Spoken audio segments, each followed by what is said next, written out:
Eu não acho que Paulo concordasse com Nero, o imperador.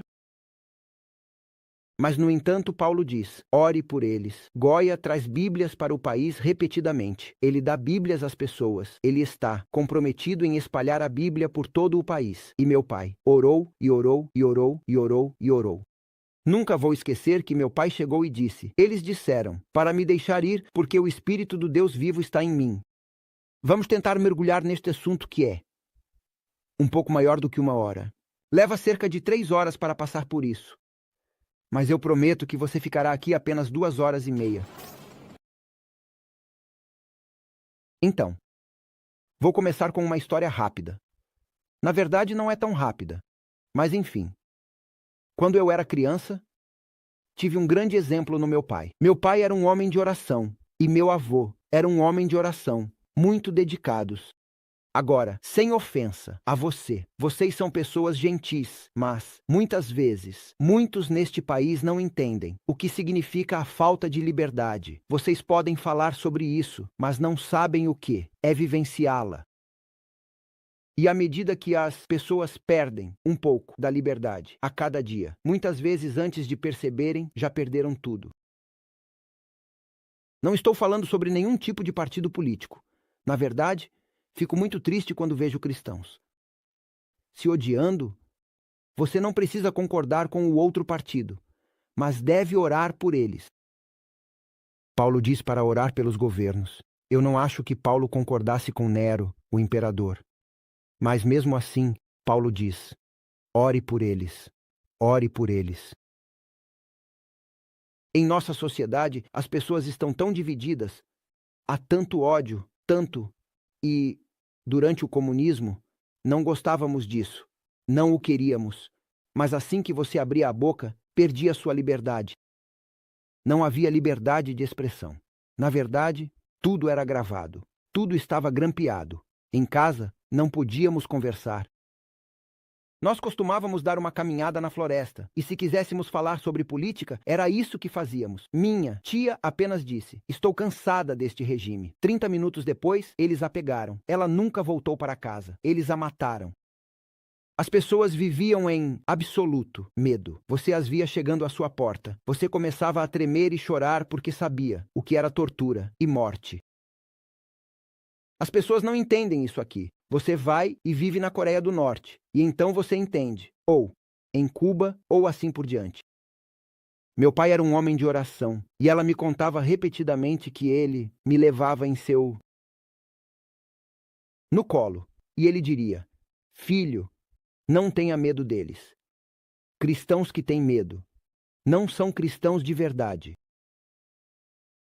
Porque a presença de Deus expulsaria qualquer medo. E ele diria a mim: se você tem medo, deve ter um Deus realmente pequeno. Porque se o seu Deus é real, ele não é apenas uma teoria. E se Deus está com você, quem pode estar contra você? E ele disse: isso não é um slogan, isso é real. E meu pai diria: se Deus permite que isso aconteça, você precisa disso. Pare de reclamar. Isso é bem difícil, não é? E meu pai dizia: você é filho do rei. Não abaixe a cabeça e trema. Mantenha os ombros para trás. Você é filho do rei do universo. Isso é bastante poderoso, não é? Bem, eles vieram à nossa casa, muitas vezes. Muitas vezes. Por mais de 20 anos, meu pai, constantemente, talvez a cada 2 semanas, trazia Bíblias da antiga Iugoslávia para a Romênia. Ou seu amigo, não vou dizer o nome, trazia as Bíblias. Seu amigo era de uma cidade na antiga Iugoslávia. Ou meu pai soldou um piso duplo em seu carro e ele escondia as Bíblias entre os 2 pisos. E eles faziam verificações na fronteira. Eles faziam verificações. Mas Deus protegeu, e então as pessoas foram pagas para te denunciar pela polícia secreta. E assim disseram-lhes: você sabe, Goya traz Bíblias para o país. Repetidamente, ele dá Bíblias às pessoas. Ele está comprometido em espalhar a Bíblia por todo o país. E, quero dizer, havia muitas pessoas que faziam isso. Não apenas meu pai, mas, de qualquer forma, a polícia vinha à nossa casa. 2 da manhã, 3 da manhã, 4 da tarde, não importa. E eles vasculhavam a casa. Muitos milagres. Uma vez eu me lembro, tínhamos, eu diria, 40 caixas de Bíblias, bem no meio da sala de estar. E eles bateram na porta. Minha mãe começou a chorar. Ela sabia que era o fim. E meu pai foi lá e disse: "O que você quer? Temos um mandado. Você tem Bíblias? Você tem Bíblias?" Se ele dissesse sim, seríamos presos. Se ele dissesse não, ele estaria mentindo. E ele nunca se comprometeria. Ele diz: "Você sabe, a lei de Deus está acima da minha vida." Então ele não disse não. Ele disse: "Bem, venha e veja." Eles entraram, reviraram a casa e caminharam por toda a sala de estar. Sempre pensei que eles iam esbarrar nas caixas. Eles não as viram. E era tão óbvio. Estava bem ali. E eles foram embora. Disseram: "Dica errada. Ele não tem Bíblias." Bem, essa não é a história. Meu pai estava orando o tempo todo. Meu pai estava orando o tempo todo. E eu perguntei a ele: "Por que você ora tanto?" Ele me disse: "Filho, eu preciso estar cheio do Espírito de Deus." Ele disse: "Qualquer parte do seu corpo que não está coberta pela presença de Deus, é aí que você está vulnerável. É aí que Satanás vai te atacar. Eu preciso estar coberto pelo Espírito, cheio pelo Espírito, cercado, acima e abaixo, na frente e atrás." E eu não o entendia. Não entendo. Por isso estou orando por você. Não preciso de tanta oração. Por isso estou orando ainda mais. E eu como bastante. E à noite todo mundo estava dormindo.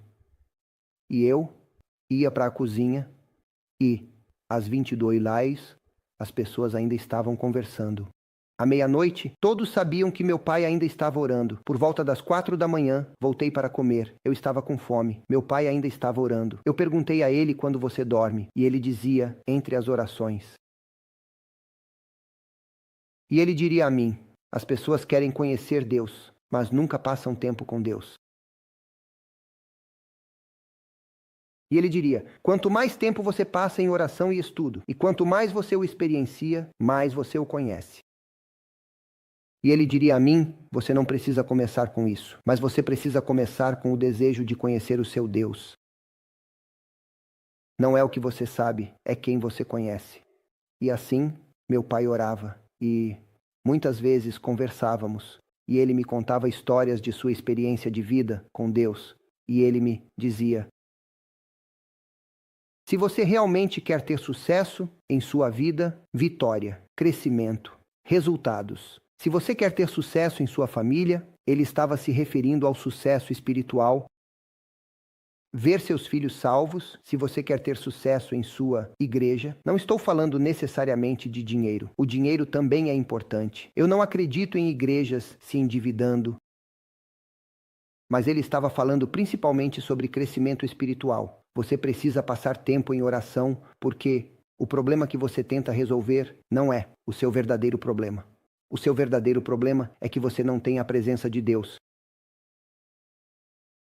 E ele diria a mim: "Em Jesus, nós recebemos todas as coisas. Nele, meu pai diria para mim: não tente conseguir coisas, tente conseguir Deus. Quando você consegue Deus, você consegue tudo. Por exemplo, eu possuo, digamos, eu não possuo, mas digamos que eu possua uma concessionária Toyota. Você vem até mim e precisa de um para-choque. Você vem até mim porque precisa de um alternador. Você vem até mim porque precisa de uma bateria. Você vem até mim, todas pequenas coisas. E eu digo a você: ei, se nos tornarmos amigos, eu vou te dar o dealer. Tudo isso, eu vou assinar para você. Você vai ser o dono. Eu cansei. Não preciso de estresse. Tenho muito dinheiro. Vou te dar isso." E você diz: "Pare de brincar. Apenas me dê o para-choque." E não entendemos. Vamos a Deus por um para-choque. Em vez de ir buscar Deus. E pegue o negócio. Sabe o que quero? Quando você tem Deus, nele estão todas as bênçãos, todos os dons. Tentamos obter o dom sem Deus. Isso não funciona. Muito bem. E assim meu pai diria a mim: se você realmente quer ter sucesso, você precisa ter Deus. E então ele diria a mim: quando você o conhecer e começar a ouvi-lo e segui-lo, Ele trabalha. Além da sua imaginação, suas orações são muito pequenas. Sua mente é muito pequena para imaginar como ele trabalha. E a razão pela qual não vemos isso hoje não é porque Deus mudou, é porque não temos Deus. Temos um monte de teoria, mas nenhum Deus. Deus está ausente. Uau! Isso é bem forte, não é? É como Ellen White diz sobre a crise do alfa e ômega. Falando sobre a crise alfa durante Kellogg. Panteísmo, Deus, em todo lugar. Precisamos adorar o laptop. Podemos adorar você. Podemos adorar isso, porque Deus criou e a presença de Deus está nisso. Então, podemos adorar qualquer coisa. Isso foi a crise alfa. A crise ômega, ela se refere aos tempos finais. E ela diz que teremos um monte de programas, mas Deus em lugar nenhum. E assim, o verdadeiro avivamento. Se você olhar pela história, eu fiz uma pequena pesquisa em meu trabalho de doutorado. Ao longo da história, todos os avivamentos, sem exceção, aconteceram quando um pequeno grupo de pessoas se reuniu. Um pequeno grupo de pessoas se reuniu e orou. E enquanto oravam, receberam o Espírito Santo. E o avivamento aconteceu.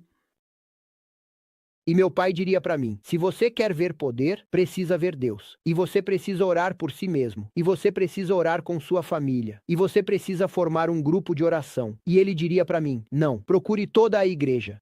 É muito difícil fazer a igreja orar. Você ficará desanimado. Você desistirá. Reúna pessoas que creem na oração.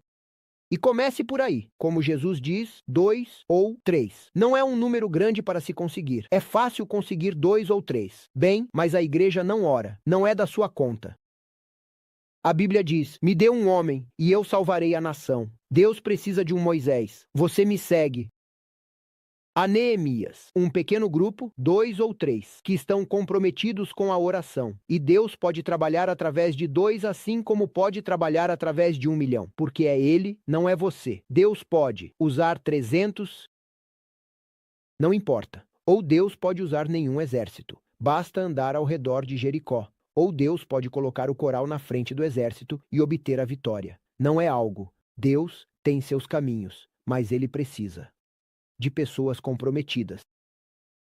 Pessoas que o conhecem o suficiente para confiar nele, porque quando Deus fala com você, é sempre loucura. Se é normal, é seu cérebro.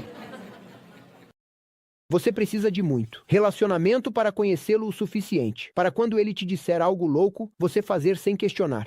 Foi louco da parte de Deus pedir a Abraão para sacrificar seu filho. Foi uma ideia louca pedir a Moisés para ir até Faraó para libertar Israel. Pedir a Elias para ir diante de Acabe. Você gostaria de ser Elias e ir diante do rei? Não.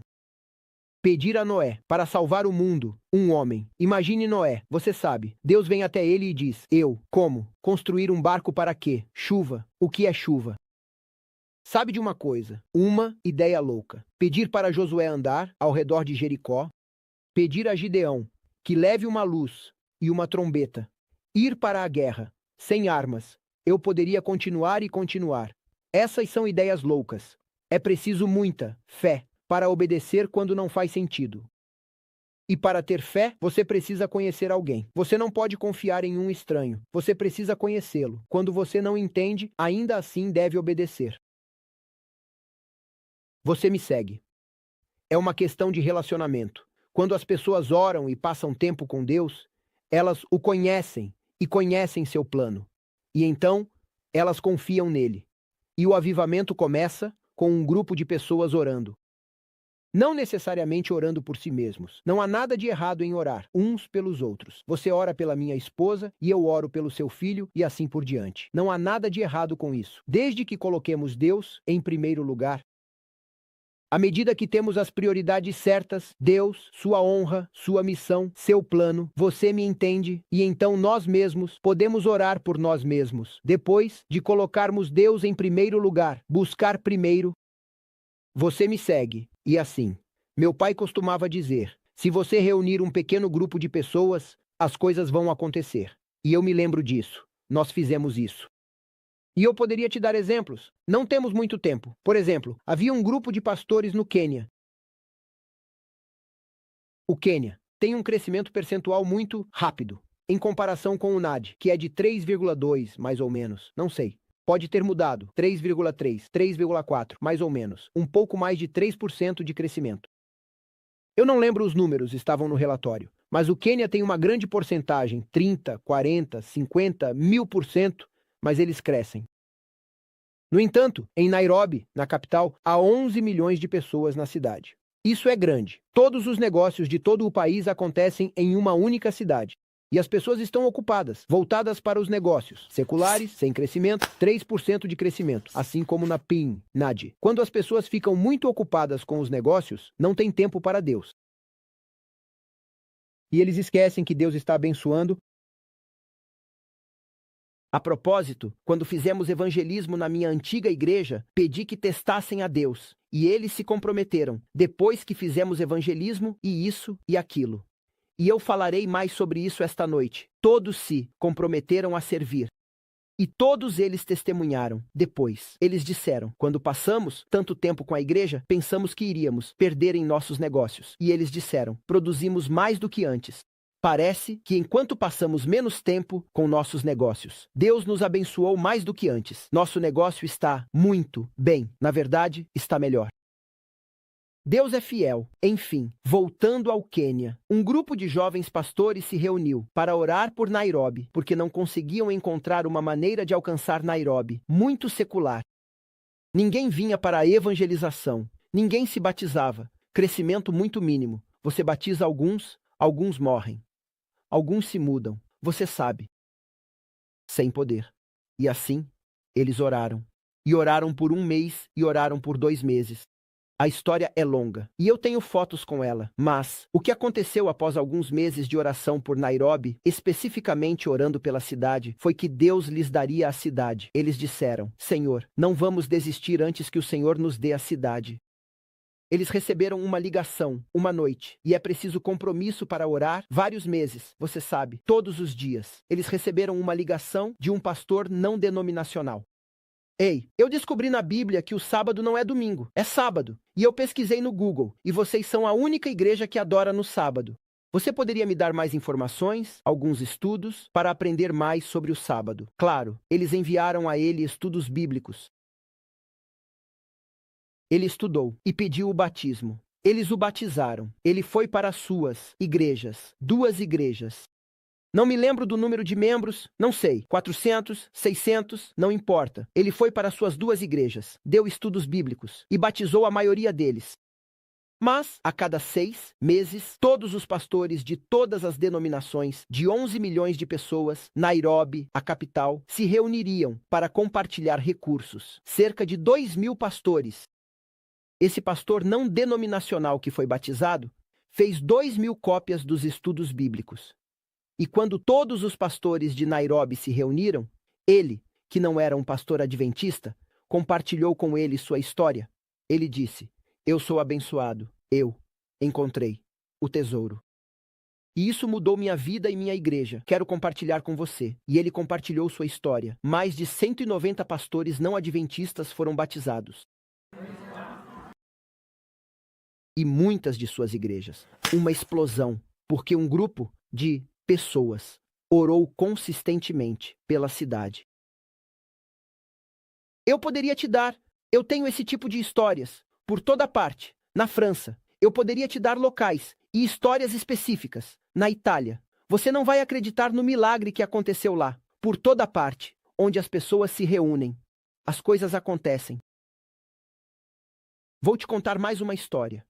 Quando eu era jovem, quando eu era criança, estava na 5ª ou 6ª série, o prédio da nossa igreja era velho. Velho quebrado. Você não pode acreditar em quão velho. E a casa do pastor, a igreja estava aqui. E depois era o comitê, a sala de reuniões. E então a casa do pastor, em forma de L. Entre a igreja e a casa do pastor estavam os banheiros. Compensado. Você se encostaria neles, a parede cairia. Dentro não havia assento de vaso sanitário. Era um buraco no chão. Você não precisa descrever. Se olhar para baixo naquele buraco, o que você veria? Mas, de qualquer forma, era terrível. Você, simplesmente, não havia assento. Você me entende?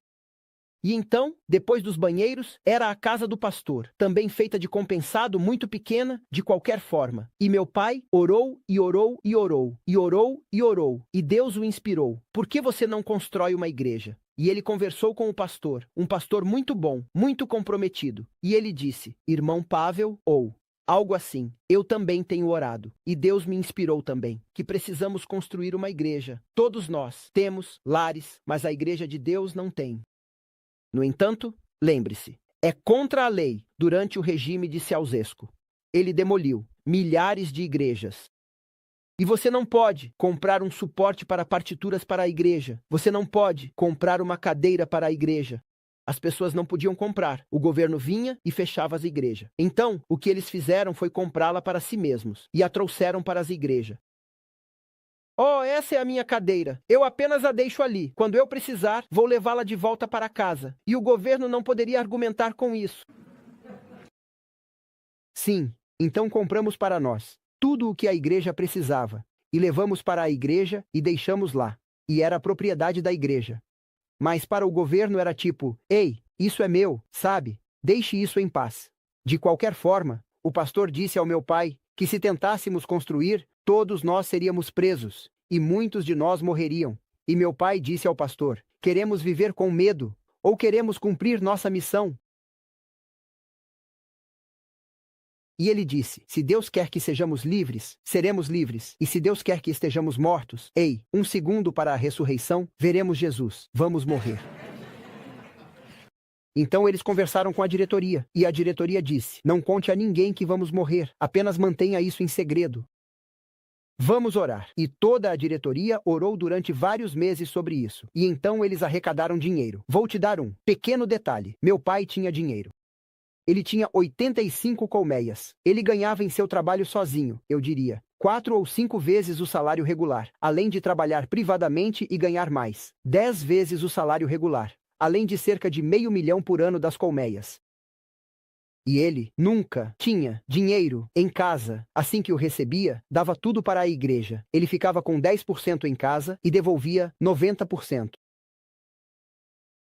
E ele falou para a igreja, vamos doar dinheiro agora para a construção. E um diz, eu dou 100, eu dou 100. Meu pai disse para minha mãe, quanto temos em casa neste momento? 25.000, doa tudo. Mamãe diz, vamos guardar 2.000 para emergências. Agora, querida, Deus nos deu o dinheiro, Deus vai nos dar amanhã novamente. Dê tudo, regozije-se, seja feliz, pule e diga, leve, Senhor, é seu. Mamãe, tá bom. No dia seguinte, meu pai trouxe para casa, eu lembro, 16.000. Você vê, eu consertei aquele telhado e isso é legal. Eu consegui 16.000 hoje. Não se preocupe com isso. Dê tudo. De novo. Sim. De qualquer forma, eles arrecadaram o dinheiro e começaram a construir uma nova igreja. Eles demoliram a antiga igreja e deixaram a parede da frente, apoiada, em pé, e começaram a construir uma nova igreja, escondidos atrás, da parede da frente da antiga igreja. E eles trabalharam apenas à noite, das 23 horas às 5, à luz da lua, sem luzes e sem ferramentas elétricas, para não fazer barulho. Então ninguém os pegaria. Todos trabalharam, homens, mulheres, crianças, idosos, pastor, sua esposa, todos trabalharam. Eu trabalhei. Eu ainda tenho uma cicatriz daqui até aqui. Eu estava no andaime, passando materiais para as pessoas, e eu pulei dessa tábua para aquela tábua, e bati em 1, 2, 4 e me machuquei, sabe? E por isso, eu ainda tenho uma cicatriz daquela época. Todo mundo trabalhou, e eu me lembro que havia 2 caras, não vou te dizer o nome, 2 caras que nunca trabalharam. Eles estavam lá embaixo criticando, aquela parede não está reta, aquela cor não é bonita. E meu pai disse, todas essas pessoas que não fazem nada, criticam aqueles que trabalham. Ele disse, venham e trabalhem, e então vocês não terão tempo para criticar e julgar. Lembre-se, as pessoas que julgam os outros são aquelas que têm problemas. Quando você está ocupado trabalhando, não tem tempo para julgar. E assim, lembro-me especificamente da noite em que a polícia chegou. A nova igreja se tornou mais alta do que a parede da frente. E os vizinhos, ou alguém chamou a polícia, que veio e bateu no portão. O portão da frente. Era um lindo e grande quintal, com um tipo de verde, não sei como chamar, uma cerca viva. E então uma bonita, rua asfaltada no meio. e depois o portão da frente. E eles bateram no portão, sim. Era uma árvore de amêndoas à esquerda, uma macieira à direita, algumas videiras deste lado onde estavam os bancos. Muito bonito. Eu tenho fotos. De qualquer forma, eu tenho fotos da antiga igreja e da nova igreja. Você realmente iria gostar de vê-las. Enfim, e assim, a polícia bateu no portão. E as pessoas começaram a chorar. E meu pai vai até o portão sem medo. Ele diz: "Você tem um mandado." "Não, então espere. Não vamos abrir a porta." "Espere aí, até amanhã, no dia seguinte. Abra a porta, vá ao juiz, pegue o mandado, e então abrimos a porta." "Bem, são 2 da manhã, não vamos acordar o juiz. Então não volte. Antes de ter um mandado. Oh, você vai pagar por isso. Oh, com prazer. Apenas venha com um mandado." O pastor chamou toda a igreja para dentro e começamos a orar. E meu pai disse a eles: "Se há algo entre vocês e Deus, vocês precisam consertar isso agora. Porque se você quer a presença de Deus, Ele não vem quando há algo entre nós e Ele. Nossos pecados colocam uma parede de separação. Você não precisa ser santo. Seria bom, mas provavelmente você não vai se tornar santo esta noite. Mas você precisa confessar. Então, resolva o problema. O que Josué disse ao povo antes de Jericó: consagrem-se, pois amanhã o Senhor fará grandes coisas entre vocês. Em hebraico, é na verdade uma condição: consagrem-se. E assim, meu pai disse: resolva o problema. Eles levaram um tempo para orar, para pedir a Deus por qualquer coisa. E então meu pai disse: resolva o problema com seu irmão também. E meu pai começou. Eu nunca vou esquecer. Foi até outro ancião e disse: você sabe, eu tenho que pedir perdão. Minha esposa e eu falamos sobre você e criticamos. Ele diz: fizemos isso, minha esposa e eu. Nós nunca gostamos de você porque você é o ancião principal.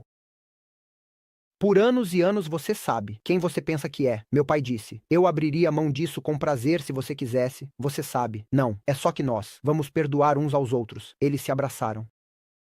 E eu me lembro. Um por um começaram a confessar e abraçar uns aos outros. E havia um espírito doce ali. A polícia não voltou naquela noite. 3 meses depois, 4 meses depois, a igreja foi construída. A casa do pastor, uma nova casa construída, concluída. Novos banheiros, maravilhosos, modernos e atualizados foram construídos. Terminamos. A polícia veio e eles tinham um mandado.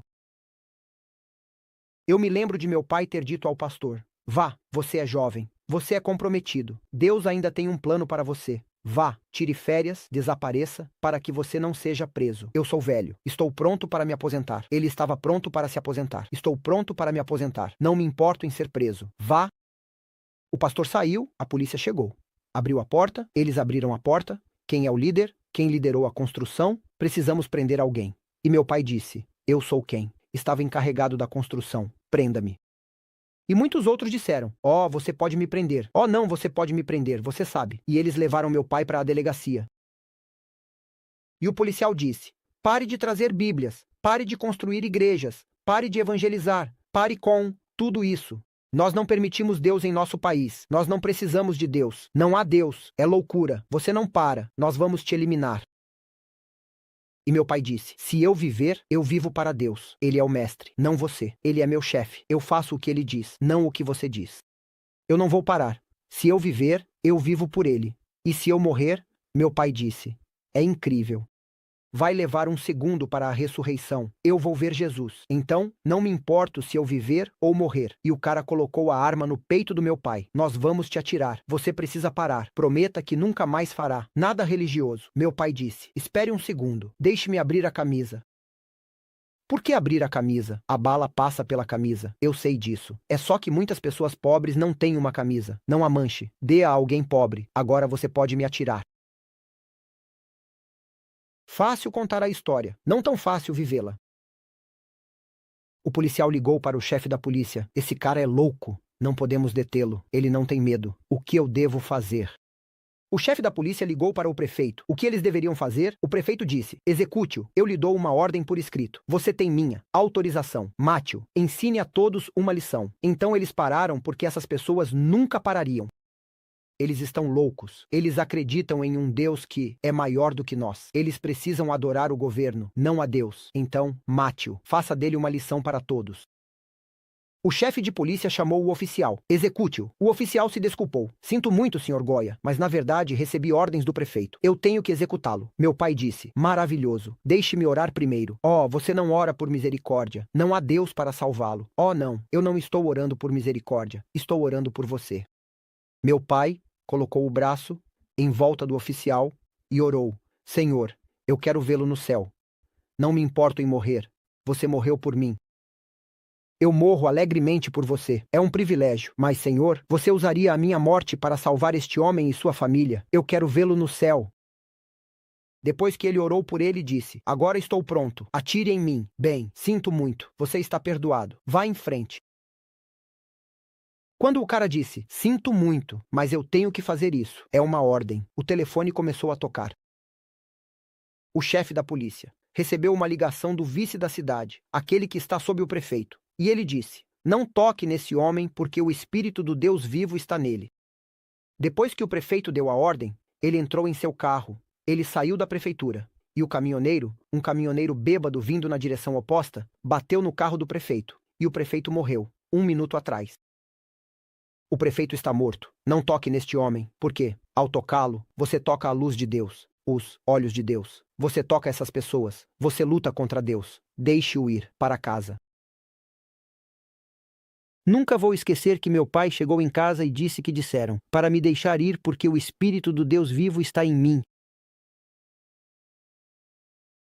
Lembre-se de José na prisão. Disseram que o Espírito de Deus estava nele. Daniel na Babilônia. Não foi fácil para José estar na prisão. Não foi fácil para Daniel ser escravo na Babilônia. Mas, independentemente das circunstâncias, as pessoas veriam neles a presença de Deus. A razão pela qual Deus agiu no passado não é porque ele tinha mais poder e agora Deus tem artrite e está velho e não pode trabalhar. É que aquelas pessoas se comprometeram com Deus. E Deus não aceita um coração dividido.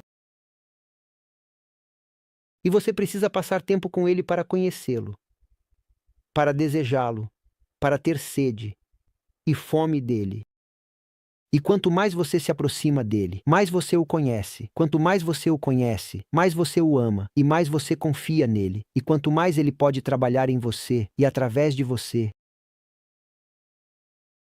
Eu me lembro especificamente depois que meu pai contou a história. Era o dia da formatura. Toda a igreja estava celebrando. Nós construímos uma igreja. Vamos fazer mais igrejas e mais evangelistas. Deus está conosco. Não é uma sensação maravilhosa? Quantas vezes você tem essa sensação em sua igreja? Deus está conosco. Ou você vai à igreja e depois vai para casa. Nada acontece. Você ouviu 2.251 sermões na sua vida. Estou apenas escolhendo um número. E ainda assim, nenhuma mudança, nenhum crescimento pessoal. Lutando com famílias. Lutando na igreja. Sem histórias. Será que realmente precisamos da presença de Deus? Se quisermos estar prontos, Jesus está voltando. Olhe ao seu redor. As profecias estão se cumprindo. Diante de nossos olhos, Jesus está voltando. Se você realmente quer estar lá, seria muito triste. Após uma vida sendo adventista, não estar presente. Se você realmente quer estar lá, não há mais tempo para procrastinar. Você precisa começar hoje, não amanhã. Você não se prepara para as Olimpíadas. Na noite anterior, você precisa se preparar a vida toda. Você não se prepara para a crise final na noite anterior à crise. Se você não aprender a andar com Deus hoje, não andará com Deus amanhã. Como acontece o revivamento? Como acontece a salvação? Como você consegue vitória sobre as coisas que faz e depois pede perdão e então faz de novo e pede perdão novamente e faz de novo? Quando você tem Deus, você realmente cresce. Você não cresce de hoje para amanhã instantaneamente. Você não se torna maduro assim. Você não pode respirar 2 vezes ao dia, de manhã quando acorda e à noite quando vai dormir. Se você quer continuar vivo, precisa continuar respirando. O que significa estar cheio do Espírito de Deus. Na medida em que você anda com Deus, na medida em que Deus pode te guiar, e você conhece o plano dele e segue o plano dele, O que isso significa? A Bíblia diz que devemos crescer até a medida da estatura da plenitude de Cristo. Sinto muito por dizer o que direi a seguir, mas na verdade não me sinto mal por dizer isso. Antigamente as pessoas falavam muito sobre obras e ninguém sobre graça.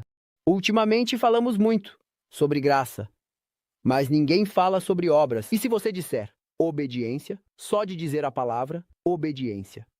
Você é um legalista. Você me entende. Não somos salvos por obras, somos salvos somente pela graça. Mas se você está cheio da presença de Deus, acredite em mim, você o obedece. É isso que a Bíblia diz. Se você me ama, você me obedece. Não é um pedido, é uma informação. Se você realmente me ama, não tem problema em me obedecer. Se eu amo minha esposa, acredite. Eu lavo a louça sem comentários. Eu estou falando sério. Pergunte a ela, converse com ela. Eu estou falando sério. Não porque é uma exigência. Para qualquer coisa, você sabe. Apenas porque eu a amo. E falamos muito sobre amor. Amor, amor, amor, amor. Maravilhoso. Deus é amor, eu concordo. Mas se você ama a Deus, deve haver alguma prova de que você ama a Deus. Você me entende. E nunca falamos mais sobre isso, mas a prova é que, quando você anda com Cristo, a presença dele em você o leva a um crescimento diário. As crianças realmente crescem. Olá, eles crescem. Agora, eles não crescem rápido, pois não temos paciência. Deus tem paciência com você e comigo. Nós não temos paciência conosco mesmos. Mas quando você tem Deus, você realmente cresce. Você não cresce de hoje para amanhã, instantaneamente se torna maduro, mas você realmente cresce. Mas nós, onde vemos o crescimento em nossas famílias, em nossas igrejas, como acontece o crescimento? Como acontece o crescimento? Veja, falamos sobre orar, sem cessar. O que isso significa?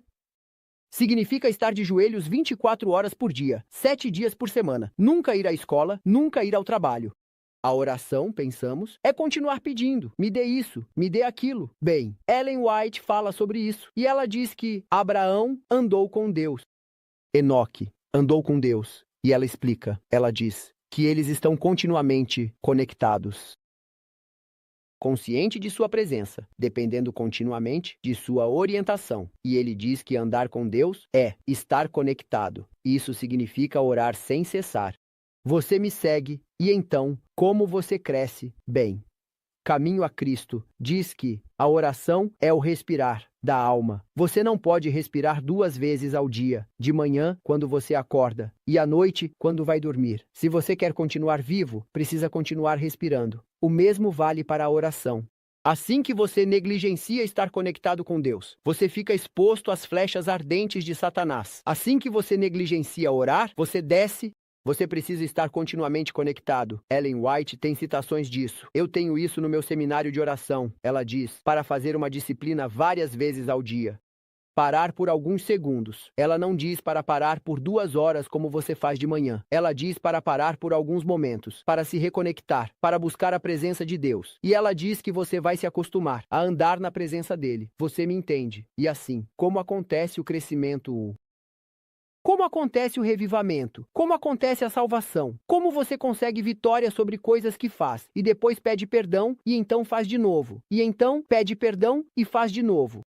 Como você obtém vitória? Como você tem influência sobre sua família, seus filhos, seus amigos, colegas de trabalho, vizinhos? Como você consegue crescimento em sua igreja? Como isso acontece? Porque teoria é muita teoria, mas na prática não a vemos. Como? Bem, deixe-me explicar um pouco como isso acontece. Temos um grande problema na igreja. Qual é esse problema? Confundimos as coisas.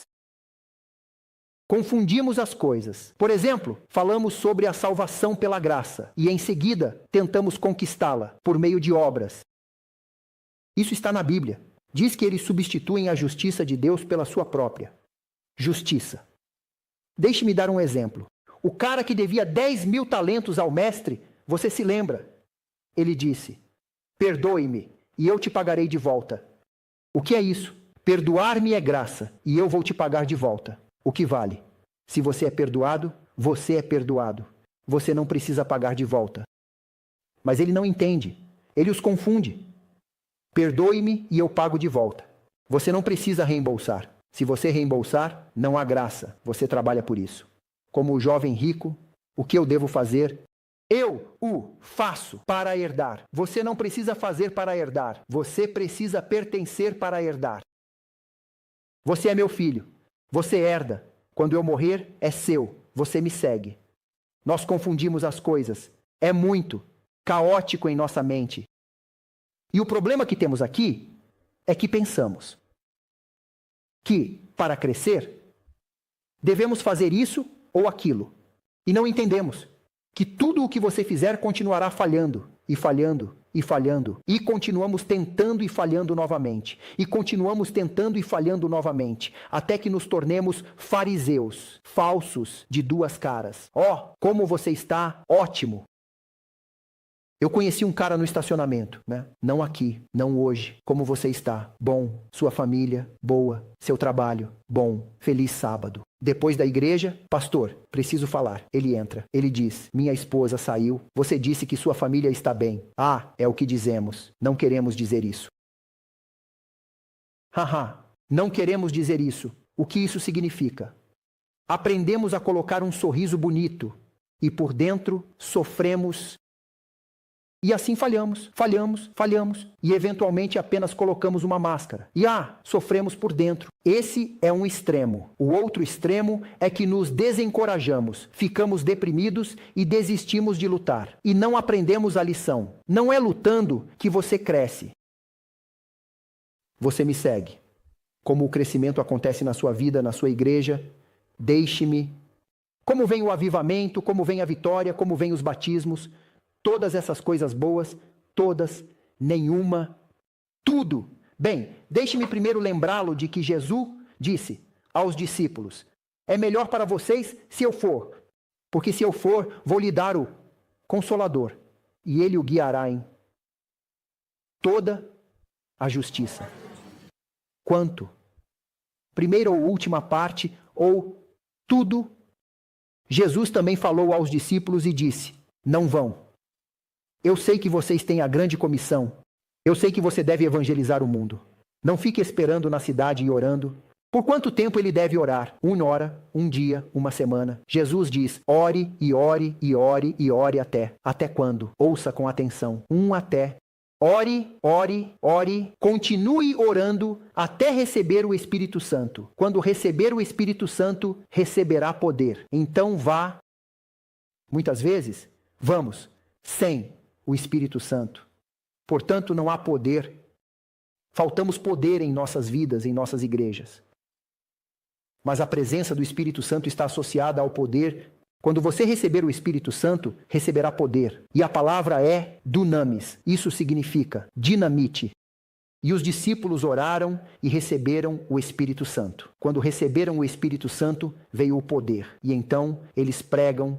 Não apenas Pedro, como somos tentados a acreditar. Ele diz que todos, como está escrito no livro de Atos, pregavam e falavam em línguas, e todos aqueles nas nações representadas ali os ouviam em sua própria língua, e diziam, estão eles bêbados? E Pedro os defendendo, não a si mesmo. Isso significa que todos eles trabalharam. Pedro diz que não, eles não estão bêbados. Esta é a realização da promessa. Eles recebem o Espírito Santo. E lembre-se do tipo de sermões que Pedro pregava. O sermão dele durava cerca de 20 segundos. Jesus, ele era o Messias. Vocês o crucificaram. Precisam se arrepender. Amém. 3.000. O que devemos fazer? 5.000. E a Bíblia diz que estou improvisando. Não está na Bíblia que o secretário da igreja passou o dia todo e a noite toda ligando para as pessoas. Qual é o seu telefone? Qual é a sua data de nascimento? Qual é o seu endereço para colocar nos livros da igreja? E depois que eles chegaram, era cerca de 02:00 da manhã. Ele disse, eu registrei apenas 500 pessoas e tenho mais 4.500. E no dia seguinte, mais 3.000 batizados. O secretário diz, homem, ele vai me matar. E então ele diz, em vez de dizer mais 3.000 e mais 2.000 e mais 7.000, ele diz, Deus acrescentou aos seus números. No domingo eles tiveram o batismo. diariamente. E se você tivesse isso em sua igreja, nunca há tempo para esvaziar o tanque de batismo porque você tem que usá-lo novamente. Não é algo curioso. Por que isso? Não acontece. Aconteceu quando eles receberam o Espírito Santo. Não acontece porque... Deixe-me explicar um pouco. Então o reino dos céus será como 10 virgens que pegaram suas lâmpadas e saíram para encontrar o noivo. 5 delas eram sábias, 5 eram tolas. E elas pegaram seu óleo. E lá. Você conhece a história? Não conhece. E então, ouça com atenção. Mateus 25. Você conhece. A história? Não conhece. Bem, deixe-me te contar algo aqui. 10 virgens. O que isso significa? Não se preocupe com isso. 10 virgens. O que significa que elas são virgens? Elas são a igreja má ou a igreja boa? Igreja boa. Na Bíblia, a mulher é o símbolo da igreja. A mulher virgem é o símbolo da igreja pura. A mulher prostituta é o símbolo da igreja apóstata. Estou certo. A virgem está vestida de branco. Essa é a vestimenta de justiça de Cristo. O apóstata está em escarlate ou vermelho. Esse é o símbolo para doutrinas ruins, o vinho da Babilônia. As virgens não apenas estão vestidas de branco. Quantas delas são virgens? Apenas 5, as sábias. Ou todas 10, incluindo as tolas. Olá! Então ele está falando sobre 5 igrejas de Deus e 5 igrejas apóstatas, ou todas as 10 são igrejas de Deus. O espírito de profecia é bem claro sobre isso. Diz que a igreja de Deus são todas as 10. Agora ouça com atenção. Quantas delas têm as lâmpadas? Todas as 10. A tua palavra é uma lâmpada. Então as 10 antigas têm a palavra. Elas têm a verdade. Elas têm as doutrinas. Elas têm os mandamentos. Elas são aquelas que guardam a lei, certo? Todas as 10, ouçam com atenção. De acordo com o grego, todas as 10 têm óleo no início nas lâmpadas. Você me segue. Todas as 10 têm óleo. Qual é o símbolo do óleo? O Espírito Santo. Todos os 10 recebem o Espírito Santo quando são batizados. Eles vêm à igreja. Aleluia. Louvado seja o Senhor. Você sabe, o problema é que, mais tarde, alguns deles não têm mais óleo. Bem, deixe-me explicar o que acontece em nossas igrejas. Temos um batismo, e isso é uma coisa boa, uma grande celebração. Temos uma refeição. Alguém foi batizado. É bom ou ruim que as pessoas sejam batizadas? É bom. É o suficiente. Nós confundimos nascer com crescer. É bom ter um bebê, mas o bebê precisa crescer. Se o bebê não crescer, você precisa ir ao médico. O bebê está doente. Temos uma celebração, as pessoas se batizam e dizemos, fim da história, isso é abuso infantil. Após um batismo, deixamos o bebê sozinho. O bebê precisa ser arrotado, precisa ser alimentado. A fralda precisa ser trocada. O bebê precisa de cuidados. Olá, e nossos bebês, após 40 anos de batismo, ainda estão de fraldas porque ninguém, nunca, os ajudou a crescer. Eu cantei a música e ninguém me apreciou. Eu não vou voltar. Cresça! Este pastor disse que eu não vou voltar. Eu vou chamar a conferência. Bebês, você me segue. O bebê precisa crescer até a maturidade espiritual. Confundimos a justificação com a santificação. Nascer de novo é crescer do bebê que se alimenta de leite para a comida sólida, até a estatura da plenitude de Cristo. E nem falamos sobre crescimento e santificação, porque, você é legalista. E essa é a razão pela qual sofremos. E temos tantos problemas na igreja, porque não há maturidade. Você me entende. E o problema que temos é que a salvação tem 3 estágios: justificação, santificação e glorificação. Amamos o primeiro e o último, justificação e glorificação, mas odiamos o meio. Amamos sair do Egito e entrar em Canaã, mas não gostamos do deserto no meio. E é através disso que Deus faz você crescer. Isso te ensina paciência, fé, humildade, amor, compromisso e assim por diante. Você me entende. Através da plenitude ardente, ele purifica seu caráter. Senhor, me dê paciência. E então seu chefe te dá trabalho duro. Senhor, resolva o problema com meu chefe. E Deus diz: você não pediu paciência. Você me segue. E assim, o problema que temos é que rejeitamos o processo de crescimento. Não gostamos de problemas. Queremos ser salvos de uma maneira muito confortável. Assim que você tem um problema, queremos que Deus o resolva, em vez de querer que Deus nos faça crescer. Em vez de orar, Senhor, conserte o problema. Devemos orar, Senhor, ajude-me a crescer. Qualquer lição que você esteja tentando me ensinar, ajude-me a aprender a lição, para que eu passe de ano, para que eu me forme, para que eu não precise sofrer novamente. Eu passo para a próxima turma. Eu aprendo minha lição. E o que acontece? No começo, todos nascem no reino de Deus. Mas alguns deles não conseguem crescer. Você me entende? Alguns deles não conseguem crescer. Vamos continuar. Agora todos têm óleo. No começo, de acordo com a tradução em grego, eles tinham a lâmpada com óleo e o recipiente reserva. E o espírito de profecia fala sobre isso. E a arqueologia fala sobre isso. E eles tinham uma reserva. A lâmpada é pequena. Se você ver as lâmpadas, eu tenho uma em foto. Eu poderia mostrá-la a você mais tarde hoje. A lâmpada é pequena e o óleo na lâmpada dura cerca de 4 horas. Mais ou menos. O recipiente, o óleo no recipiente, duraria. Não se preocupe com as crianças. Crianças não me incomodam. Adultos, sim. Eu não me importo com a igreja, onde as crianças fazem algo. Eu adoro isso. Eu me importo com a igreja, onde os adultos não prestam atenção. Louvado seja o Senhor pelas crianças. Então, ouça com atenção. Muito importante. O óleo do recipiente duraria de 6 a 8 horas. Assim, eles teriam óleo para a noite toda. Qual era a razão para o óleo? Por que você precisa de óleo? Para brilhar. O que Jesus diz, você é a luz do mundo, você é a luz do mundo. Deixe sua luz brilhar na escuridão. Você é a luz. Porque precisamos de luz, certo? E a luz não acontece na sua vida, na ausência de óleo. Pare de tentar ser uma luz. Comece a tentar estar cheio de óleo.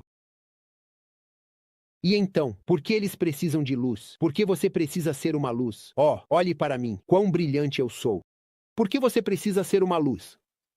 A tradição e a história dizem que na Palestina daquela época, as ruas eram confusas.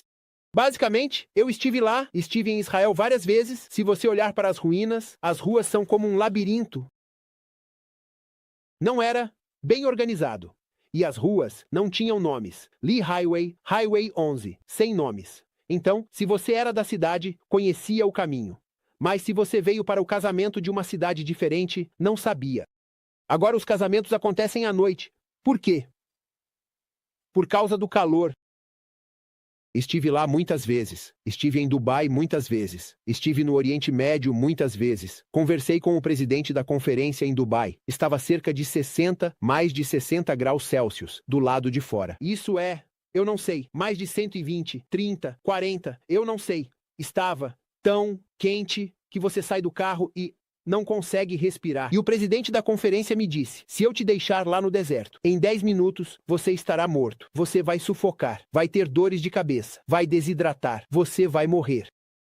E ele me disse que, portanto, sempre que temos festas, casamentos, formaturas, qualquer celebração, um churrasco, fazemos isso depois das 2 da manhã. Depois das 2 da manhã, no meio da noite, depois do meio da noite, porque esfriou. Ok, então, voltando à história. Casamentos aconteciam à noite. A família do noivo pedia aos jovens que não podiam ajudar na preparação do casamento que pegassem lamparinas e um óleo reserva para irem a todas as interseções da entrada da cidade por todas as ruas, até cada interseção, para iluminar o caminho até o salão de festas, pois as ruas eram confusas, e era noite. Assim, ninguém que quisesse vir ao casamento se perderia. Então, qual era a razão? Para ter luz, para ter óleo, para iluminar o caminho. Ellen White diz: eu tenho a citação, vou te dar a citação no final, para que ninguém ao nosso redor se perca.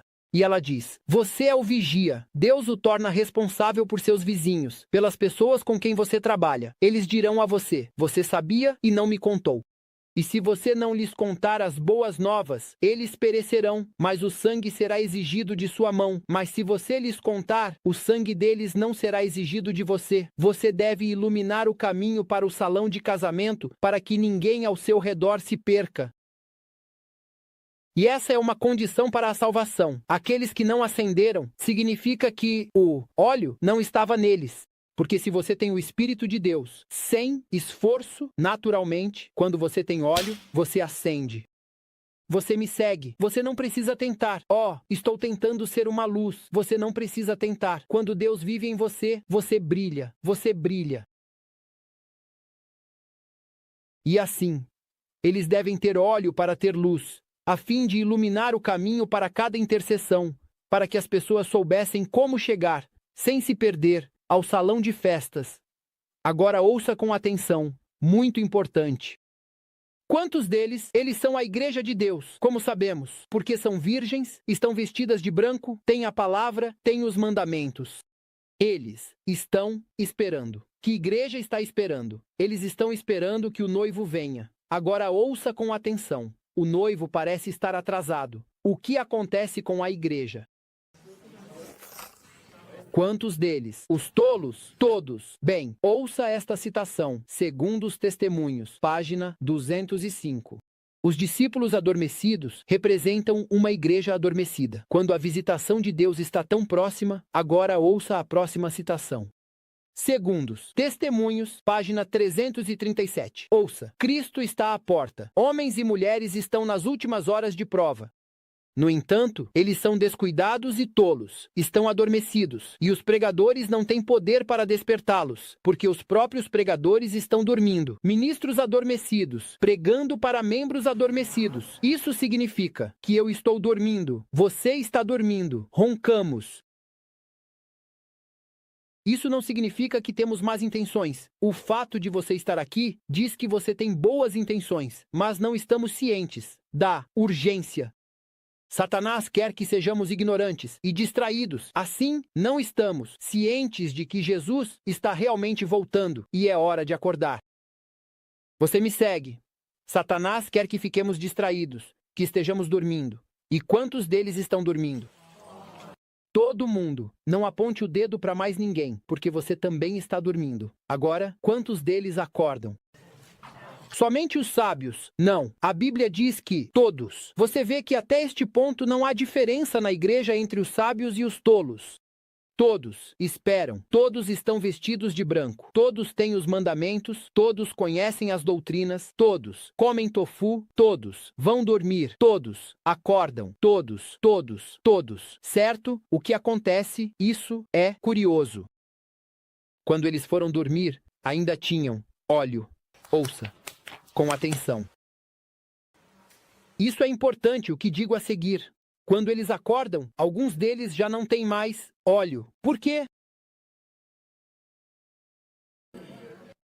Deixe-me te contar o porquê. Quando você é batizado, no início, todos tinham óleo. Quando você é batizado, você se compromete com a sua vida. E você ora, estuda e experimenta Deus. E Ele é o primeiro amor. Mas então, você começa a se distrair, a ficar ocupado e a ter outras prioridades. E seu óleo, lentamente, imperceptivelmente, vai um pouco mais baixo, e ainda há luz, e ainda há óleo, mas apenas um pouco menos, porque você está tão ocupado. E 5 delas voltam diariamente à fonte de óleo, voltar diariamente e reabastecer-se. Suas bênçãos são novas. Cada manhã, você vai diariamente. Toda manhã ele desperta. Toda manhã ele desperta meu ouvido para ouvir. Jesus acordava cedo pela manhã e passava tempo com o Pai. 5 deles voltava continuamente para encher o recipiente de reserva. E 5 deles Baseiam-se no que conseguiram no início e lentamente vão caindo cada vez mais. E então todos adormecem. Quando eles acordam, sem que eles soubessem, o óleo havia acabado, a luz estava apagada.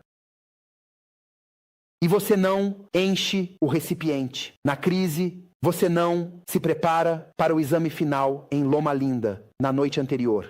Você não se prepara para as Olimpíadas. Na noite anterior, você precisa se preparar a vida toda.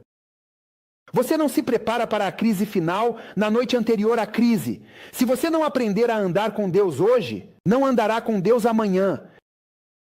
Para encher o recipiente, é de forma diária, como respirar, como comer, como água. E é aí que eles falham. Não é que eles não acreditem nas doutrinas. Não é que quebrem o sábado. Não é que não vão à igreja ou que não acreditem nas doutrinas. Eles são bons adventistas. Mas eles não conseguem encher o tanque diariamente. E essa é a diferença entre salvos e perdidos. Agora ouça com atenção. Por quê? Eu digo a você por quê. Diz que eles adormeceram. O que é isso? Na Bíblia, eu sugeriria que o sono é o símbolo de segurança. Diz que Pedro estava dormindo na prisão. Mas o livro de Atos dos Apóstolos diz que eles planejaram executá-lo no dia seguinte.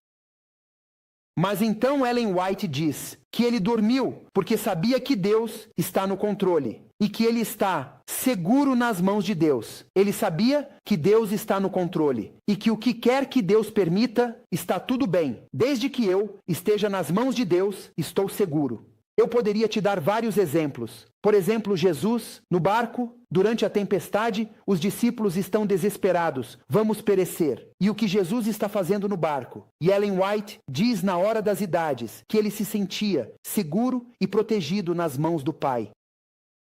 Eu poderia te dar pelo menos 4 exemplos da Bíblia, onde as pessoas dormem nesse tipo de situação. E ela diz que isso acontece porque se sentem seguras, porque sabem que estão nas mãos de Deus. Dormir é o símbolo de segurança, de paz, de proteção. Por que eles dormem? Na parábola, porque pensam que somos a igreja de Deus. Temos a verdade, temos o sábado, temos o santuário, estamos esperando, somos a igreja. É uma falsa sensação de segurança. Chegamos ao ponto em que confundimos o que sabemos e nossas doutrinas com estar cheio de Deus.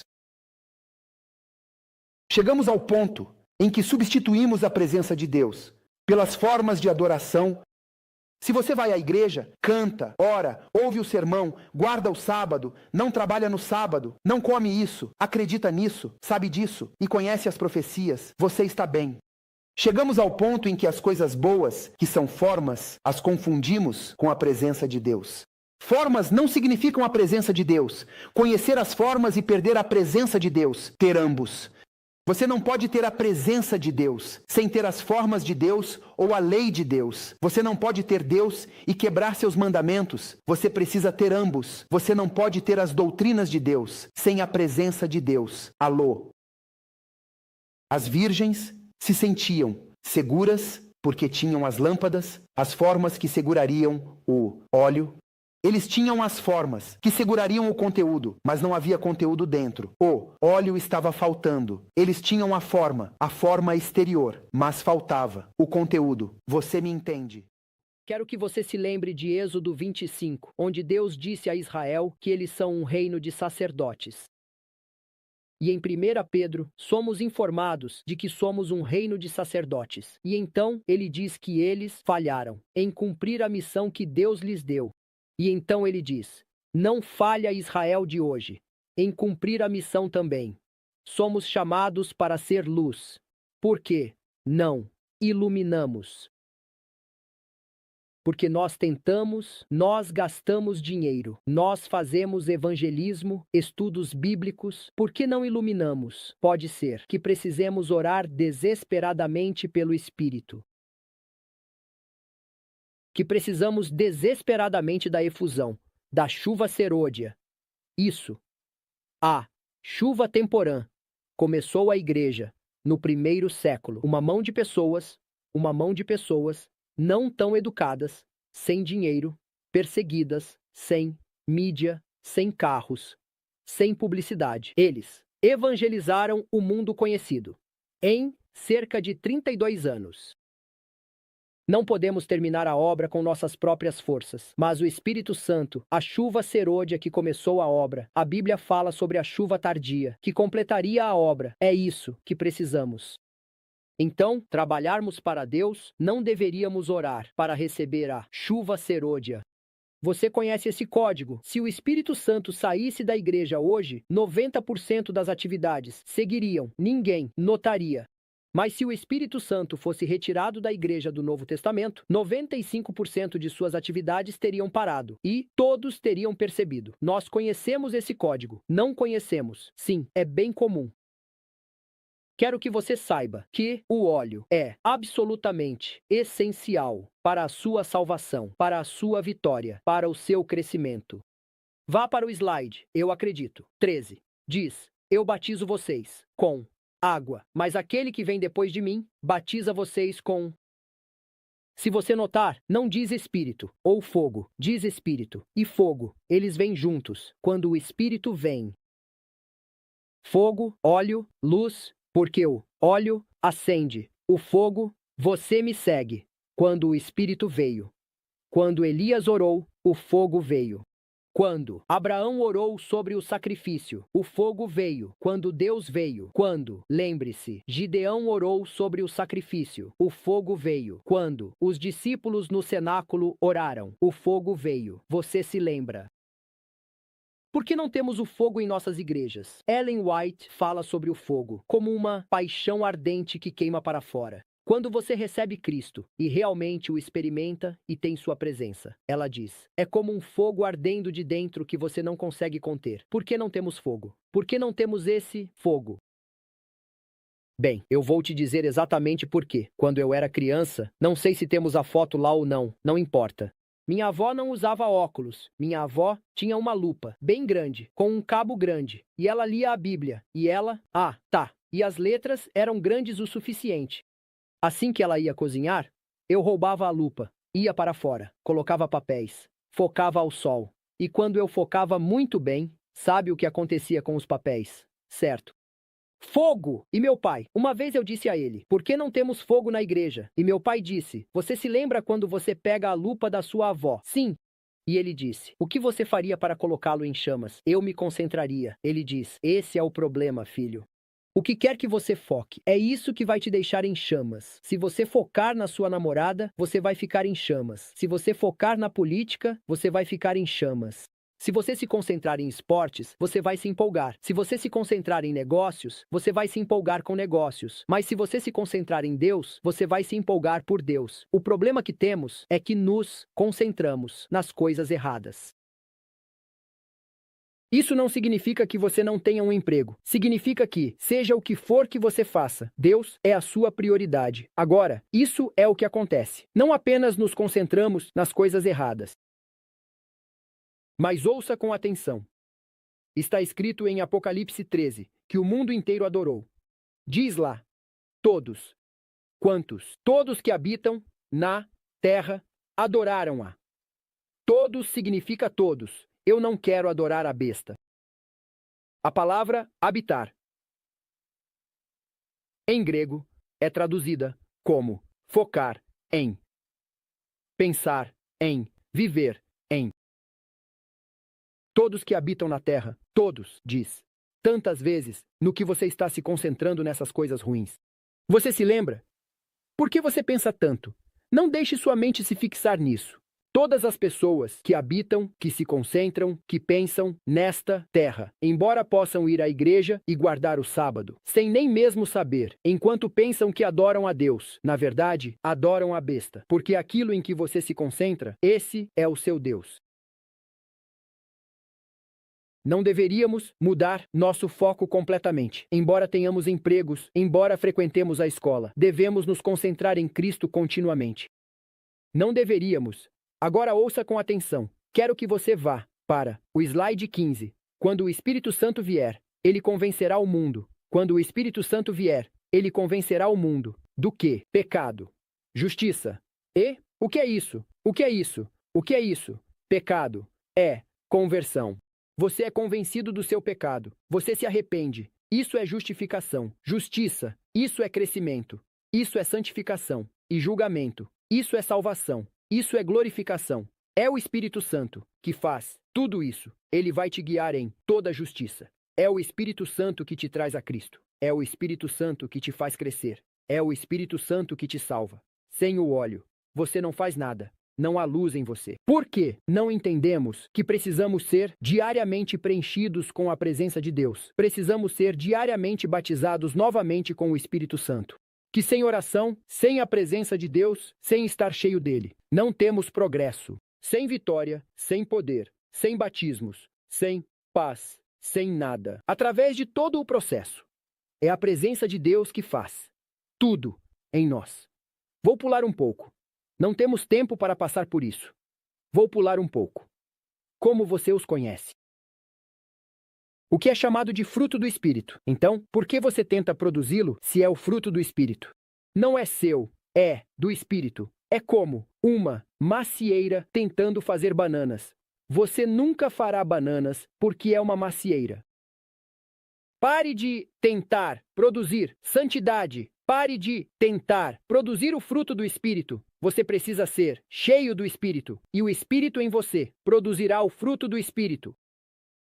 Nossa guerra não é para obter vitória em nosso poder. Nossa guerra é estar tão cheios de Cristo, que Deus brilhe através de nós. E Ele nos dará os frutos e a vitória. Jesus diz isso em João 15. Eu sou a videira, vocês são os ramos. Separados de mim, vocês não podem fazer nada. Mas se vocês permanecerem em mim e eu em vocês, darão muito. Muito simples. A maneira de produzir frutos é permanecer conectado. Assim que você se desconecta, o que você pode fazer? Nada. Zero. Ok, vamos terminar. A propósito, você se lembra de que falamos sobre Ezequiel? Filho do homem, eles te ouvem, mas não agem de acordo. Este é o versículo. Certo.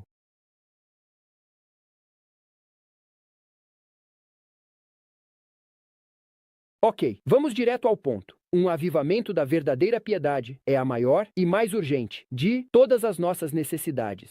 Buscar isso deve ser nosso primeiro trabalho. Agora ouça com atenção como isso acontece. Através da confissão, humildade, arrependimento e oração sincera. Um avivamento precisa ser esperado como uma resposta. Apenas como uma resposta. A oração. Vamos em frente. Sem o Espírito de Deus, quero que você ouça isto. O conhecimento do mundo não tem poder. A teoria, sem a companhia do Espírito, não pode santificar o coração. Pode-se conhecer os mandamentos e as doutrinas e blá blá blá. A menos que o Espírito faça isso ressoar, o caráter nunca será transformado. É tão claro, tão evidente. Sem o Espírito não conseguimos distinguir a verdade do erro. Todos têm lâmpadas, todos têm óleo. Por um tempo, não há diferença entre eles. Assim é com a igreja antes da segunda vinda. Todos têm o conhecimento, todos têm as doutrinas. Mas ouça. Metade deles está desprovida do Espírito Santo. Desprovida de óleo. A classe representada pelos tolos não são hipócritas. Eles vão à igreja, pregam a verdade, acreditam na verdade, mas não conhecem a Deus. Eles, conhecer a Deus é a vida eterna. O serviço deles a Deus degenera em uma forma. Eles confundem o que fazem, atividades religiosas, formas, com a presença de Deus. Não confunda as formas da igreja com a presença de Deus. Nesta vida, eles não entraram em comunhão com Cristo. Eles não conhecem a linguagem do céu. Uau! Comunhão, comunhão, comunhão com Cristo. A comunhão do Espírito que você elegeu poderia, sozinha, prepará-lo para o banquete nupcial. A comunhão do Espírito pode prepará-lo sozinha. Não é poderoso. Qual é a razão para ter luz, para brilhar na escuridão, para iluminar o caminho até o noivo? Vamos lá, estar nessa posição, em que estamos prontos para estar completamente despertos, totalmente dedicados, plenamente convertidos, totalmente consagrados, mas parecemos estar paralisados. Nos desperte. Oh, poderoso, poderoso! Se Deus, eu amo isso. Este é Charles Spurgeon. Se Deus for abençoar sua igreja nos últimos dias, será porque a doutrina do Espírito Santo não apenas é estudada, mas buscada de todo o coração. Ministros e congregações devem se prostrar diante de Deus com um só clamor. Temos entristecido o Espírito. Temos tentado ser cristãos sem o Espírito. Temos igrejas não preenchidas com o Espírito. Ouça com atenção. Se não tivermos o Espírito, seria melhor fechar as igrejas. Se os pastores não têm o Espírito, deveriam parar de pregar. Acho que não falo de forma muito forte ao dizer que uma igreja na terra sem o Espírito é mais uma maldição do que uma bênção. Uma vez que este é o meio pelo qual você deve receber poder. Por que não temos fome do Espírito? Por que não temos sede? Por que não pregamos? Por que não oramos? Pelo Espírito. O Senhor está mais disposto a nos dar o Espírito do que nós estamos dispostos a dar presentes aos nossos filhos. Para o dia a dia, essa é a chave. O dia a dia não é suficiente quando você é batizado. Para o dia a dia é quando você reabastece seu reservatório. Para o batismo diário do Espírito, cada trabalhador deve apresentar suas petições. Agora ouça com atenção. Grupos de cristãos, companhias de cristãos, devem se reunir e orar. Especialmente devem orar para que Deus batize sua igreja com a rica medida do Espírito. Você me segue. E eu tenho páginas de citações, mas estamos atrasados. Isso é suficiente. Deixe-me contar uma história e então terminamos. Meu pai costumava me dizer que você precisa estar tão cheio do Espírito a ponto de as pessoas verem Cristo em você. Na medida em que as pessoas podem dizer, eu posso ver que ele anda com Deus, e você não pode fazer isso. Na natureza humana, você não pode fazer isso. Mas você não precisa se preocupar com como você faz isso. Quanto mais você pede pelo Espírito de Deus, mais você será transformado, sem esforço humano. E meu pai diria, ouça com atenção. O Espírito em você faz o trabalho. O Espírito em você faz o que você não pode fazer. E meu pai diria, quanto mais você ora, pense nisso, meu pai diria para mim. Deus prometeu. Ele diz, é melhor se eu for. Eu enviarei o Consolador. Deus prometeu te dar o seu Espírito. Ele quer te dar o seu Espírito. O problema não é que você pergunte a ele. Ele diz, não, eu não quero. O problema é que não temos sede pelo Espírito. Temos sede de outras coisas. E se tivermos sede, Deus responderá. E meu pai diria a mim, quanto mais você busca o Espírito, mais você é preenchido. Quanto mais você é preenchido, mais você é transformado, sem esforço humano. Quanto mais você reflete a presença de Deus em você, quanto mais você reflete a presença de Deus, mais paz, mais alegria, mais poder e mais influência você tem. Você não precisa fazer esforço, você não precisa apresentar uma teologia sofisticada. As pessoas saberão e serão tocadas, porque é o Espírito quem faz o trabalho de mudar corações, não você. Você só precisa estar cheio da presença de Deus. E meu pai dizia que essa é a chave. E então, ele disse algo poderoso: quando Deus vive em você, você já é um cidadão do céu. Você pode estar nesta terra, mas não é da terra. Essa é a oração de Jesus em João 17. Eu não oro para que os tire do mundo, mas oro para que não sejam do mundo. É isso que Paulo diz, que somos cidadãos do céu. Você me entende? E meu pai diria, você já está como no céu. Você anda com Deus. Mas você precisa estar cheio da presença dele. Sem ele, você não pode fazer nada, nada, zero, nada. Pare de tentar. Ele faz tudo, desde a conversão até a salvação. Cada passo, no seu coração, na sua família, na sua igreja, ele faz tudo. Não é pelo meu poder, mas pelo meu espírito. E assim, eu me lembro de 4 de março de 1977. Foi um terremoto forte, muito forte, na Romênia. Em Bucareste. Foi, se não me engano, 7,6 na escala Richter. 1 minuto e 16 segundos. 1 minuto, 16 segundos. Sim, ele se moveu para cá, e depois para lá, e depois para cá. Foi uma loucura. Muitos prédios desabaram. Na cidade onde eu morava, era longe. Foi apenas cerca de 4,2, 4,3 na escala Richter. Mas minha irmã estava na faculdade em Bucareste. Quando fui visitá-la, vi prédios inteiros apenas em escombros e um mau cheiro de corpos humanos em decomposição. Minha irmã me contou sobre uma foto que ela viu com metade do prédio desabado e, no concreto e no fio, o aço que saía, uma mão, sem o corpo, apenas a mão. Foi terrível. Tens, não me lembro, mais de 20 mil. Não quero dar um número errado, mas muitas milhares de pessoas perderam suas vidas. Quando o terremoto começou, nós morávamos em um prédio de apartamentos. Um prédio de apartamentos mais alto, no quarto andar. Quando começou a se mover, minha mãe começou a gritar: Senhor, se eu pecar e não me lembrar, por favor, perdoe meus pecados. Se eu morrer, quero ser salvo. E ela começou a chorar.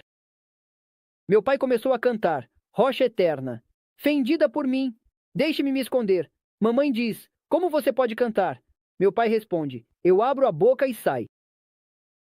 Você não tem medo, querida. Se Deus quer que eu viva, mesmo que 10 mil caiam à minha direita, eu viverei. E se Deus quer que eu morra, estou pronto. Vou ver Jesus. Mas, e se você tiver pecados não confessados? Ele diz: querida, você não resolve seus problemas durante a crise. Você os resolve todos os dias. E ele disse: as pessoas que não resolvem seus problemas todos os dias entram em pânico na crise. Ele disse: toda noite, quando você vai dormir, precisa confessar. Certifique-se de que há paz. Você precisa dizer: Senhor, por favor, perdoe-me. A paz. Você vai dormir tranquilamente. Em paz. Não é poderoso. Ele diz: faça esse trabalho todos os dias. Não espere pela crise. Alguém bateu na porta. Bem forte. Batendo na porta. Quem bateria na porta durante o terremoto? Então meu pai abriu a porta. O vizinho do lado. Em inglês, você diz Eleanor e Mike. Eles bateram na porta. Senhor Goya, podemos entrar? Meu pai diz. Por que vocês querem entrar? As pessoas correm, escada abaixo. O elevador não funcionou. As pessoas estavam se empurrando, como loucas, como selvagens, nas escadas para correr para fora. E o vizinho disse: não é seguro nas escadas. As escadas podem quebrar com o peso das pessoas. Não é seguro no prédio. O prédio vai desabar. Não é seguro lá fora. Tantos prédios, altos um ao lado do outro, tão próximos que não há lugar para correr. Os prédios vão cair sobre nós. Não há lugar seguro, exceto no seu apartamento. Meu pai disse: por que você acha que é diferente no meu apartamento? E ela respondeu: quando brigamos, quando assistimos TV, quando gritamos, ouvimos você cantando e orando. Você vai de vizinho em vizinho e traz mel e ora por nós. Você é gentil e ajuda as pessoas. Você ora pelas pessoas. Nós ouvimos você. Sabemos que o céu está em sua casa.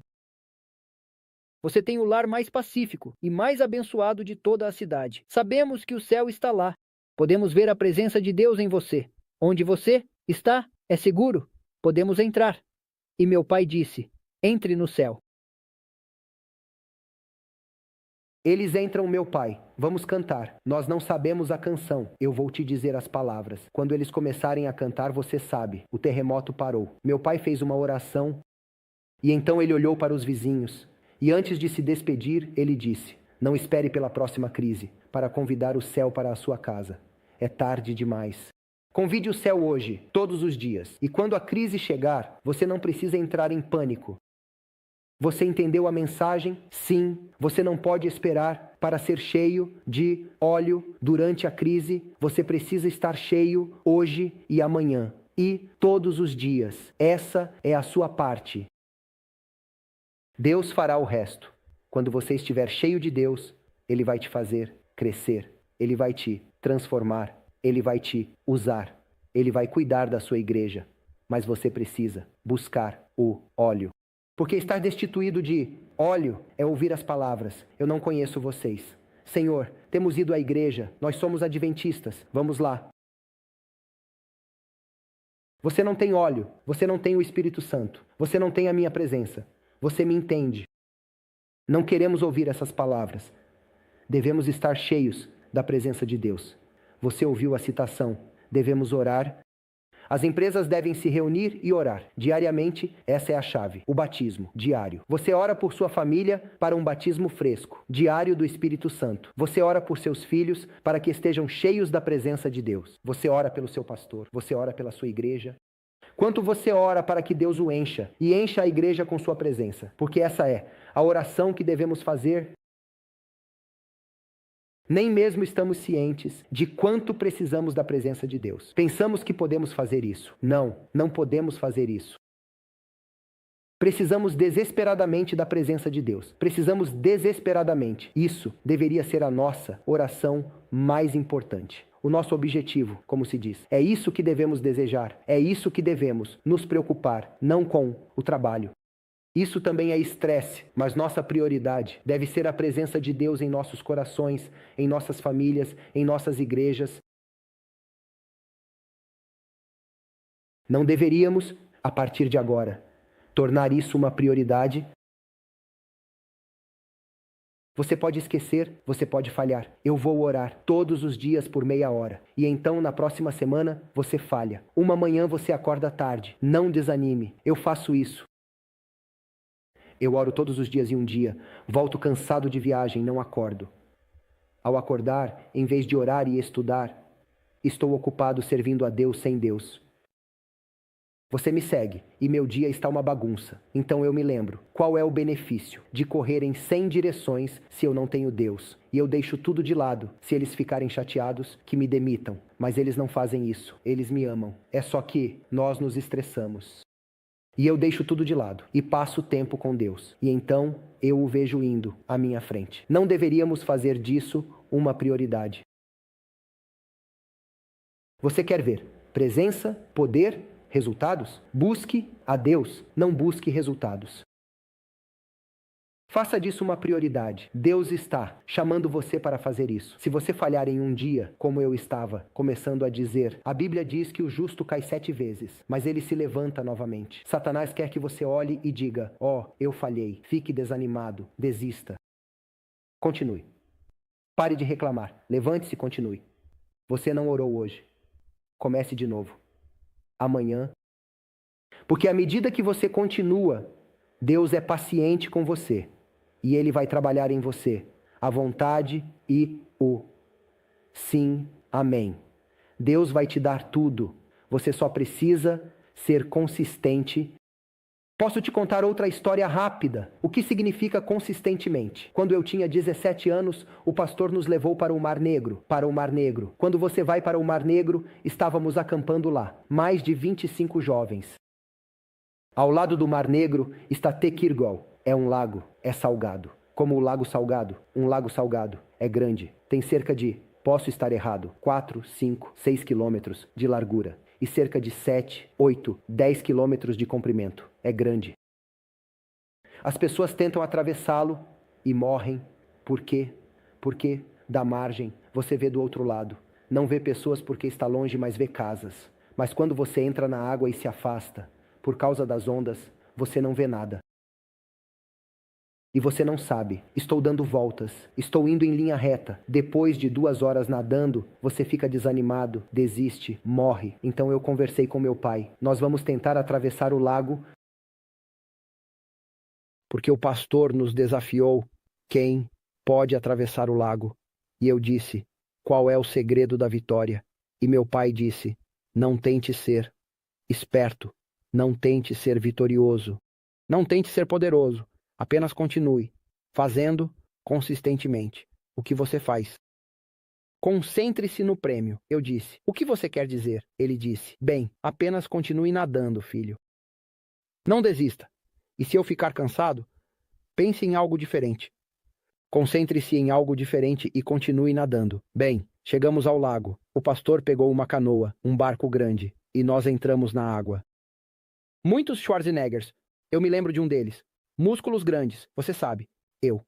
Sou o vencedor. Sim, eu era. Magro, pequeno. Entramos na água. Os caras grandes. Chung, chung, chung. Shh. Eu. Impus um ritmo a mim mesmo. Comecei a cantar na minha mente.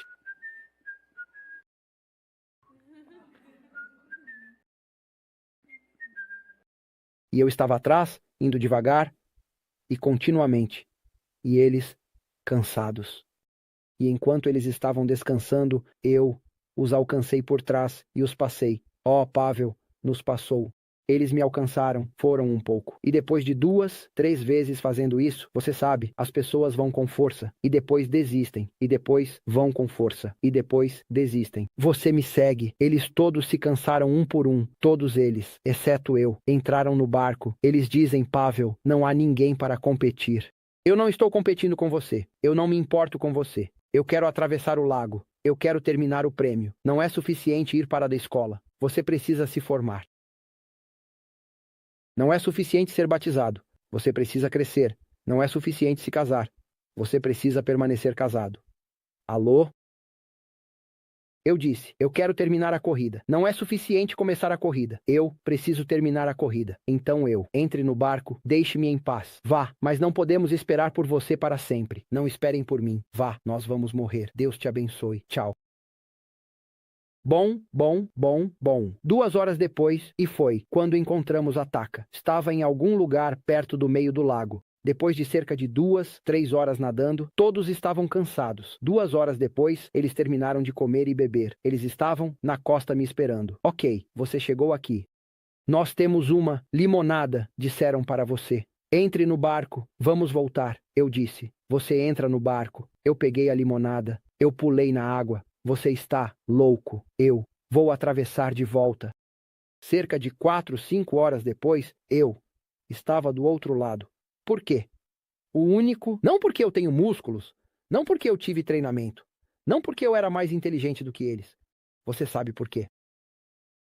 Focado, eu continuei fazendo um pouco de cada vez. É isso que falhamos. É isso que 5 virgens falharam. Elas fazem no começo e depois meio que esfriam, se distraem e não fazem mais. E elas imaginam que, por irem à igreja, estão bem. Você deve se concentrar nisso. Você deve torná-lo uma prioridade diariamente. Você deve ter sede disso. Faça disso a razão da sua vida, o foco, o objetivo da sua vida. Você preferiria morrer, perder seu emprego, perder qualquer coisa, perder a vida, perder a liberdade, mas você nunca passaria um dia sem Deus. Não me importo se me demitirem quando eu acordar. Primeiro Deus, depois a escola, depois o trabalho, depois Deus deve vir em primeiro lugar. Focado continuamente nesse objetivo, ser preenchido com Deus. Deixe-me fazer uma oração. Está tarde, estou com fome. Você provavelmente está com fome. Vamos orar. Pai no céu.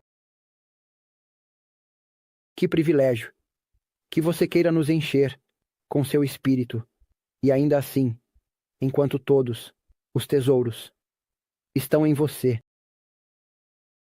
Tantas vezes não conseguimos ver isso e Satanás quer que sejamos ignorantes.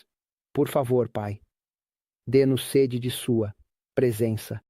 Assim como a cervo tem sede de água, assim devemos ter sede de você. Por favor, ajude-nos a buscar diariamente a sua presença, a orar diariamente por sua presença, a buscar tempo em oração e estudo, não como uma rotina, mas sim para conhecê-lo, para sermos preenchidos por você. Você prometeu em Jeremias que se nos buscarmos de todo o coração, nós te encontraremos. Você se deixará ser encontrado. Você prometeu em Tiago que se nos aproximarmos de você, você se aproximará de nós. Ajude-nos a confiar em suas promessas e a buscá-lo diariamente. E então confie que, à medida que fazemos isso, você nos encherá, nos fará crescer, nos usará e nos salvará e assim por diante. Que essa seja a razão da nossa vida a partir de agora, que você seja o número 1 em tudo em nossas vidas. Oramos, em nome de Jesus. Amém.